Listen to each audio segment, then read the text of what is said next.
বর্তমান সময়ের ইনফরমেশনটা উপরে দেওয়া। ফিক্সড কস্ট হচ্ছে 90,000 টাকা, সেলস হচ্ছে 3 লাখ টাকা, প্রফিট হচ্ছে 60,000। এই হচ্ছে তাদের বেসিক ফরম্যাট। পরবর্তী বছর ওরা কত টাকা বিক্রি করলো যে তাদের লস হয়েছে 30,000। নেক্সট পিরিয়ড লসেস টাকা 30,000, দেন সেলস ইকুয়াল টু হোয়াট, সেলসটা কত আমাদের বের করে দিতে হবে। আমরা যারা নরমালি গাণিতিক সমস্যাটি সমাধান করতে চাই সেই ক্ষেত্রে আমাদের অনেকেরই প্রবলেম হয় যে আমি ফর্মুলা কোনটা ইউজ করব, এক এক সময় এক এক ফর্মুলা ইউজ করতে হয়, আমি ঠিক ব্যবহার করতে পারি না। তাদের উদ্দেশ্যে আমি বলবো আমরা প্রথমেই সমস্যাটা সমাধান করার জন্য আমরা এই টেবিলটা ইউজ করার চেষ্টা করব।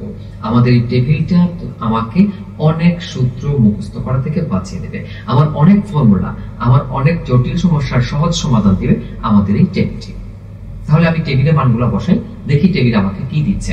আমার ফিক্সড কস্ট দেওয়া ছিল 90,000। আমি বেসিক ইনফরমেশন ফিক্সড কস্ট আমি 90,000 এখানে পুটিং দিয়ে দিলাম। আমাদের প্রফিট ছিল 60,000, আমি প্রফিট এখানে 60,000 টাকা বসিয়ে দিলাম। এই তথ্য কোনগুলি ছিল? আমার বেসিক ইনফরমেশন ছিল। আমার বেসিক ইনফরমেশন ছিল ফিক্সড কস্ট 90,000 এবং প্রফিট দেওয়া ছিল 60,000। আমি আবারও বলছি এই টেবিলটা ব্যবহার করলে পরে আমাদের অনেক ফর্মুলা মুখস্থ করতে হবে না, বরঞ্চ তার চাইতে আরো দ্রুত অনেক সহজেই অঙ্কটি সমাধান করে ফেলা সম্ভব। নরমালি জানি সিএম থেকে যদি ফিক্সড কস্ট মাইনাস হয় বের হয় প্রফিট। যেহেতু আমার কাছে মাইনাসের মানটা দেওয়া আছে, যেহেতু আমার কাছে ফিক্সড কস্ট দেওয়া আছে, এই দুইটা যোগ করলে পরে আমার চলে আসবে সিএম। যদি যোগ করি সিএম চলে আসবে। তাহলে এই দুটো যোগ করলে থাকে 1,50,000। আমি আবার বলছি যেহেতু আমার কাছে ফিক্সড কস্ট দেওয়া ছিল, প্রফিট দেওয়া ছিল, দুটি যোগ করলে আমার চলে আসবে 1,50,000। আমরা আবার চাইলে মিলিয়ে দেখতে পারি। কেমন? যে সিএম ছিল 1,50,000, সেখান থেকে ফিক্সড কস্ট 90 বাদ গেলে থাকে প্রফিট 60। এবার আমার বাকি আছে সেলস এবং ভেরিয়েবল কস্ট।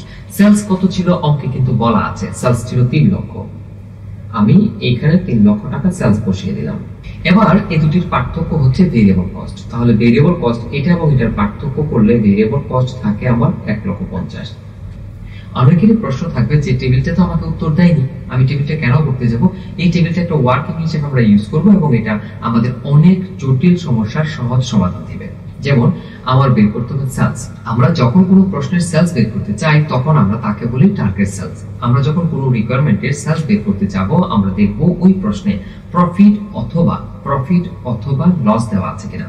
তো আমরা যেহেতু সেলস বের করব, প্রশ্নে কিন্তু দেওয়া ছিল লস হইতে হবে কত? 30,000। লস 30,000, সেলস কত?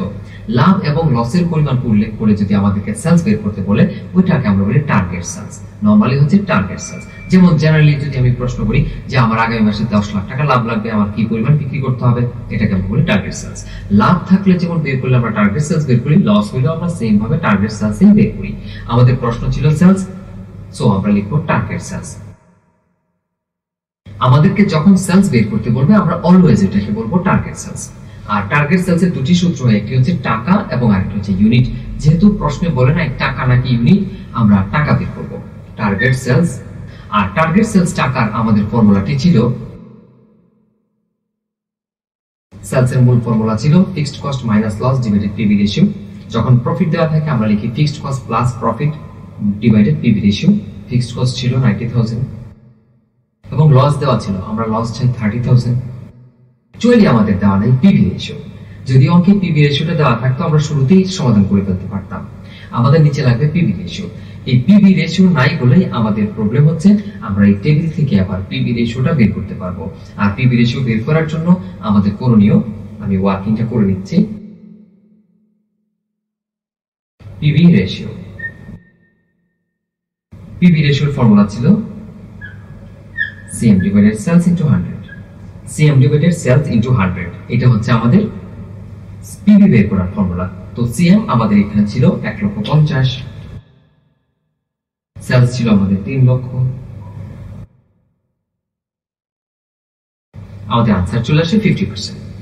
এবার যদি আমি 50% 0.50 দিয়ে ভাগ করি, আমরা জানি আমরা অনেকেই এই সমস্যাটা সমাধান করার জন্য অনেক বেশি ওয়ার্কিং করি। তবে আমার পরামর্শ হবে যদি এই টেবিলটা আমরা ফলো করি অনেক সমস্যা সহজে সমাধান করে ফেলা সম্ভব। ধন্যবাদ সবাইকে।